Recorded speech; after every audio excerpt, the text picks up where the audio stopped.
Whoa! Welcome back to the studio, Ryan A.K.A BloodShot Airbrushing, and we are back for another in the beginner series for those of you who are first timers, and I've actually had a few requests. Gold leafing. Now, a lot of the old one-shot hand pinstriping, hand lettering professionals will tell you that you should be using a gold sizing, not too sure how to pronounce that. We're not going to do that. The professionals might tell you that you should go in with this sizing with a paintbrush and brush in where you want your gold to stick. The sizing / seizing, whatever it's called, is there as an adhesive for the gold leaf to stick to. And then when it's done, you will peel off the remainder where the gold leaf hasn't stuck to the sizing, and that's kind of how it's done, would a professional tell you. I'm not really a professional. At least I don't consider myself. I'm a hack. Somebody's got to be. So I do it a little bit differently. I'm going to give you guys a little bit of a tutorial airbrushing gold leaf. This is how I do it. I've done it the old way. I find that this way works better. So I hope you guys can follow along. I hope you can learn a little something. I hope you enjoy this one. Straight to you from the BloodShot Studio, I give you don't bucking die. It's a rodeo term.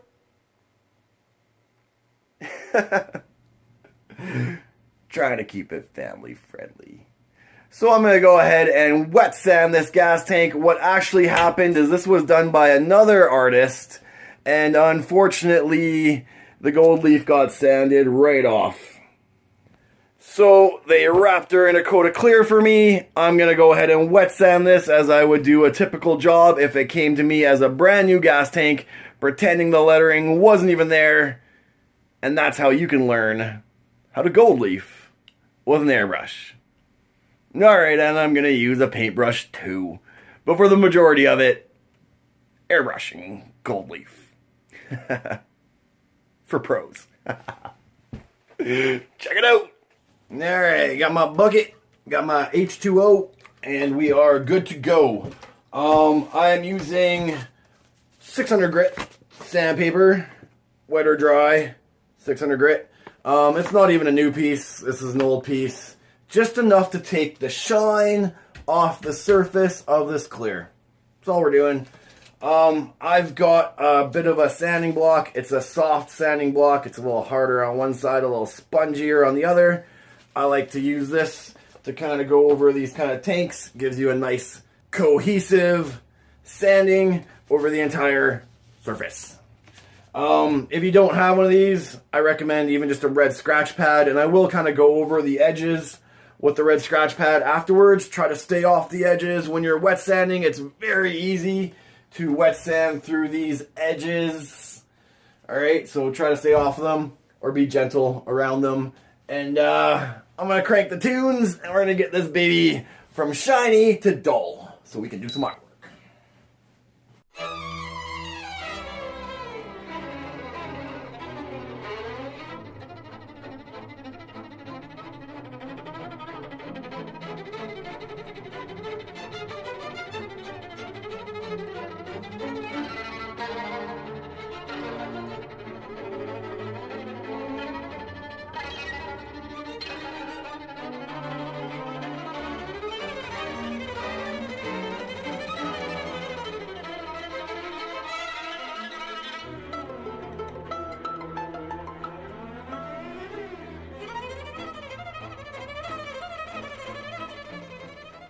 Alright guys, now that we got that all wet sanded and all of the shine is now gone, the tank is dull.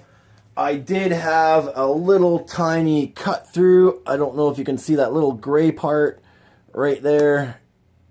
That little tiny, can't really, anyways, it's a little tiny gray primer that's been revealed So I'm just going to quickly go in with some black. Nothing crazy, just my typical auto air black. And I'm just going to lightly dust in a little bit of black just to hide that little burn through. And no one will ever know. Shh. Don't tell anyone. I'd have to charge more for this.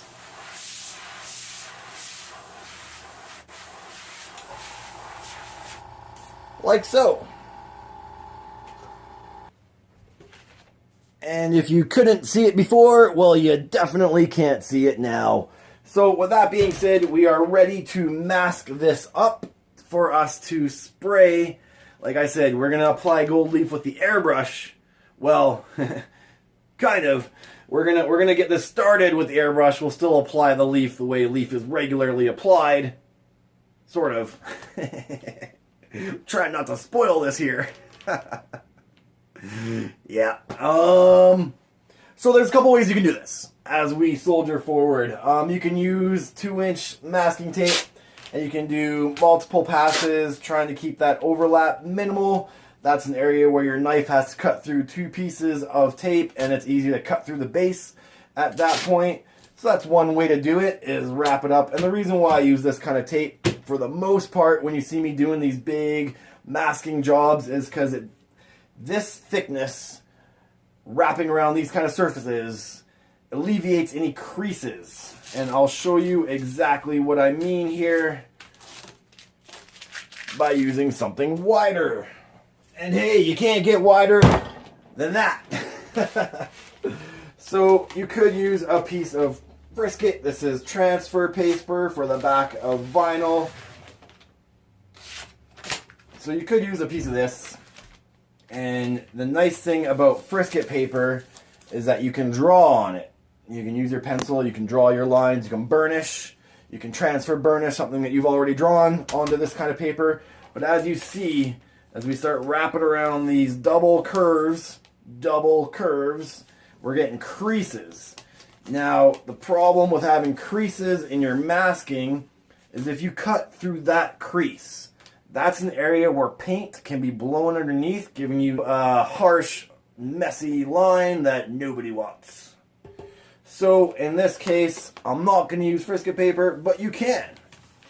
You can, should that be what you have. Just watch out for those creases.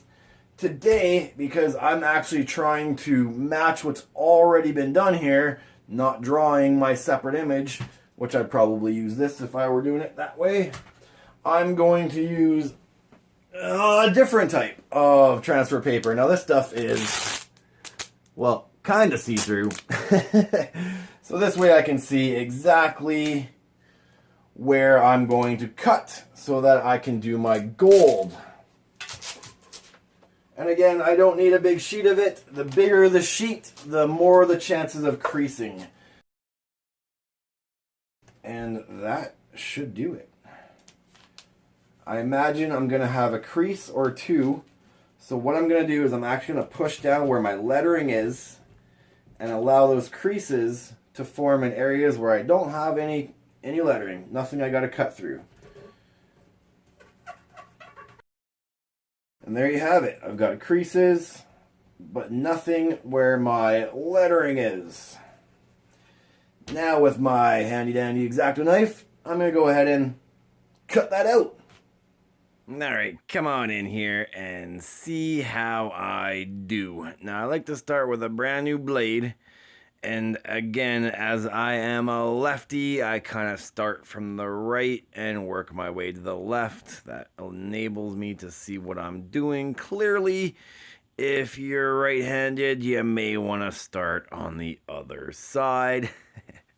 And you can see when I'm working my way up to these points and these corners, I'm lifting my blade and then coming back. Sometimes I'll do it really quickly and you don't necessarily see me lift my blade, but believe me, my blade is being lifted in those corners. That's a great way to avoid digging that blade into those corners of that paint and having a place where that paint, that base paint, can peel up on you. And then you're, man, not even square one. You're back to one step before square one where the base was applied.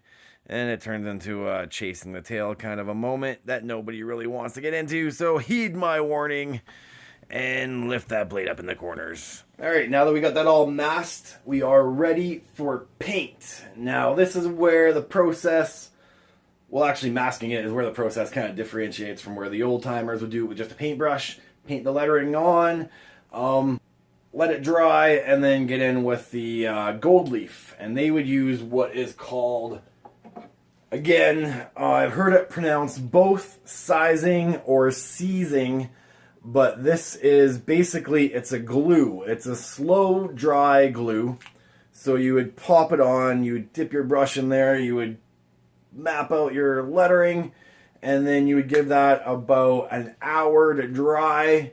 This is a slow seize, so it takes about an hour, and then you kind of touch it with your fingers, and when your fingers kind of squeak across the surface, then you know that you're ready for gold leaf. Well, that process, it irritated me because it took so long to dry, and you never know when that right window is, and it's a small window to get that leaf stuck on there properly.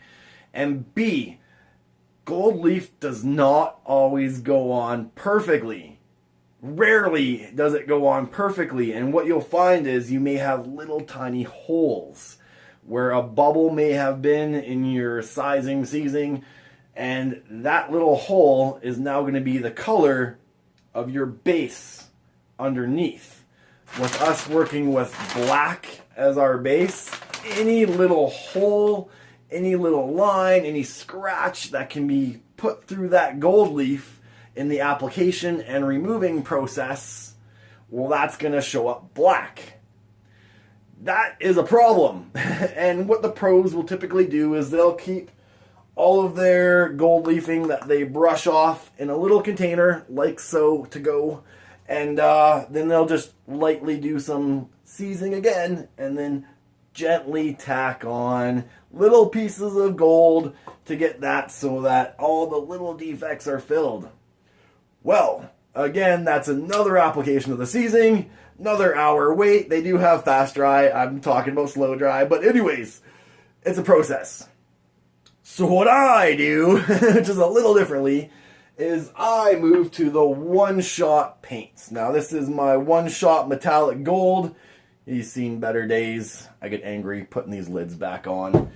But what I've actually found is gold is a dark metallic. Brass is a little bit lighter. And I might have been a little angrier putting this lid back on.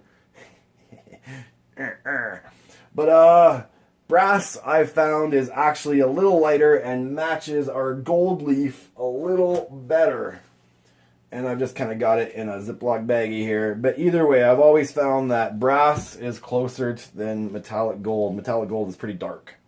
So, what I am going to do is I'm going to stop talking. I'm going to get to work. I'll do a voice overlay to tell you what I'm doing and why. But it's time to let that music fly and get this thing sprayed. And as we dig into our can of gold here, we see that it has skinned over. So I just use my Xacto knife, cut around that edge, pull out that skin, give her a quick stir, and we are good to start getting some of this paint in the brush. And you can see it is like crazy thick. This paint is meant to be applied with a paintbrush. So I'm gonna grab my trusty mineral spirits, pop the top, and thin out that paint until I get the desired consistency.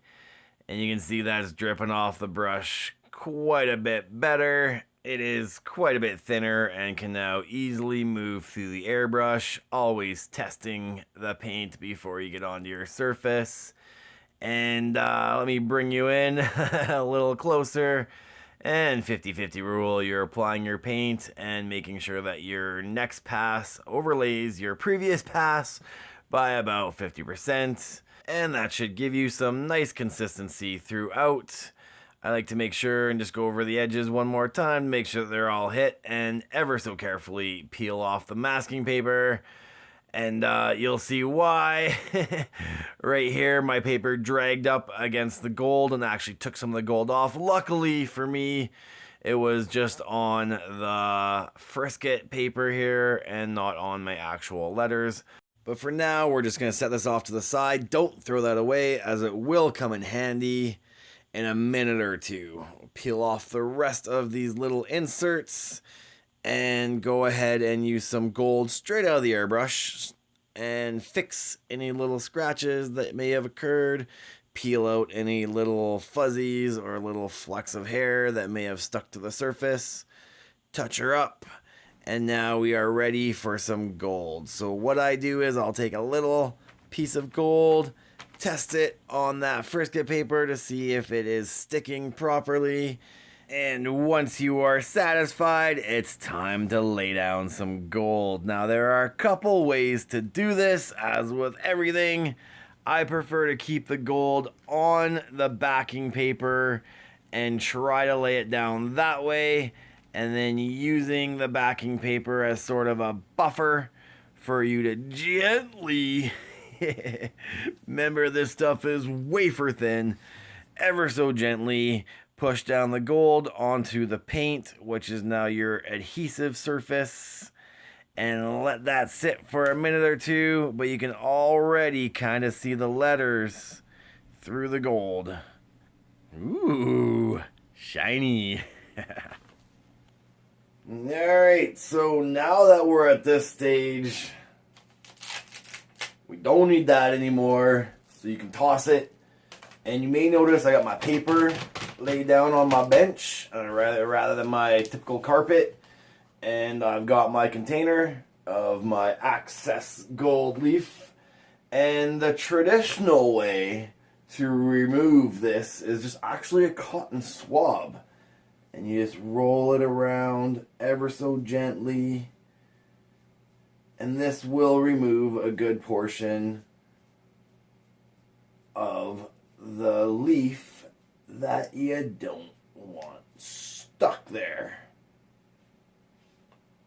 However, I have found that one of these makeup brushes, now, if you don't have one, you can always steal one from your girl, put it back when you're done. If she gets mad, I mean, you're only adding 24 karat gold to her makeup arsenal. I probably shouldn't breathe that in.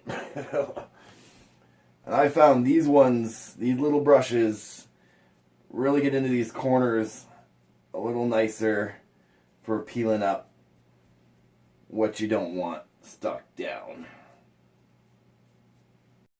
And a final rub down with the cotton swab does help, not gonna lie. And then all that's left to do is to gather up what's fallen off. Don't want to breathe or talk too hard here. And save it for another project. Mind you, this way of doing it, you don't really need to. But it's gold. You're going to throw it away? You're not going to throw it away. It's gold. Alright, guys. So that's what we are left with. Now, I'll be the first to admit that being as the process is done a little bit differently, and we aren't applying the paint with a brush, and because we're spraying the paint on, it does have a little bit of a texture pattern, but honestly, I kind of like it a little bit better because it's just a little bit more areas for that gold to shimmer, that light to reflect. And all that's left to do is a little red pinstripe around the edges to clean her up.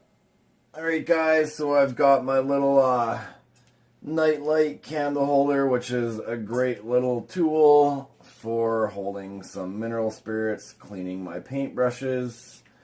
I've got my little cuticle jammer, and I just find this is a great little tool with a little piece of a cut t-shirt into strips. Wrap that around the tip of this little bad boy, and you can use that for cleaning little minor imperfections in your lines. I've got just a sheet of car, just a mail out that I can apply some paint onto to mix, because I'm actually going to be using my one-shot fire red and my one-shot maroon to get a nice red to sort of match what we got going on the side of this gas tank for the outline of the lettering, right? Alright guys, so I'm going to get on this. I'm going to mix a little bit of a color. I don't think that's so much important for you guys. It's just trial and error, a little bit of this, a little bit of that. Doesn't match, nope. A little bit more of this, doesn't match, nope. A little bit more of that, doesn't match, yep. And then we're going to get rolling. So I'm going to do that, and I'll bring you guys back in for the painting process. Alright, now because I'm a lefty, I usually start in the bottom right-hand corner, and I work my way from right to left and from bottom to top. If you're right-handed, you might want to reverse that and work in the left-hand corner and work your way back that way. But this is just something that I've learned as a lefty. You got to kind of incorporate things to work a little differently, because you don't want to be dragging your hand across your freshly painted lines. So I'm going to bring you guys in here, and we're going to freshly paint some lines. And you're going to want to have your paint thinned out so that you can get this paint flowing. Here I've got it thinned out too much, and you can see it's actually flowed off the brush in a bit of a puddle. So in with a rag to clean up the mess, and back to the little bin of excess gold, and we're just gonna touch up a little scratch that I did when I was cleaning through that paint. Easy breezy. And then with my handy little cuticle tool and a little bit of mineral spirits, we can get in there nice and tight and clean up any of that excess red that we want removed. And while we're in there, we'll just tidy up a little bit of that gold as well. And this is why I love these little tools. You can get in there all nice and precise. And if you can't find one of these, if you can't raid the girlfriend's medicine cabinet to locate one of these little tools, well, I mean, a popsicle stick would work as well. I mean, be creative, use your imagination. And here I'm using a pair of tweezers to remove that medicine cabinet is empty once I got through it. Using a pair of tweezers just to remove a little bit of a hair that got stuck on there, and back to the cuticle tool. I wish I knew what it was actually called. Like a one-night stand. It's used and abused, and I never even bothered to get its name. That's life in the rodeo. And we're just gonna blast through the rest of this. Try to keep that paint flowing. Try to keep those lines at a consistent thickness. As you can see, I'm using my pinky to brace myself, using my knuckles to roll around some of these curves. But whatever works for you to get her done, just get her done. And don't bucking die. Alright guys, I think we're gonna wrap this one up right here. I know this is a longer one. I thought about breaking this up into two, but that's what the pause button is for. I'm gonna clean up my bench. I'm gonna send this tank off for clears. And it is at this point where I should probably mention, if you have no intentions of clear coating your entire surface, then you probably should use some sort of clear. It's actually a good idea to clear coat your gold leaf before you do any pinstriping or outlining. As you see, it's easier to clean off any defects that we had in the pinstriping process. But I made it through all right.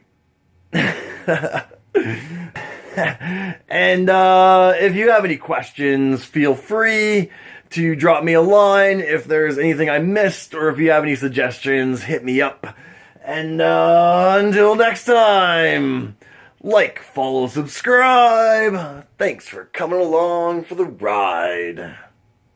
Cheers. And there's a link down in the description to the Spreadshirt page where you can go ahead and get yourself a BloodShot uniform and support the cause. And don't forget, guys, we've got plenty more in the beginner series, airbrushing hacks, and airbrushing tutorials. And tell the world the BloodShot Army is here to spray.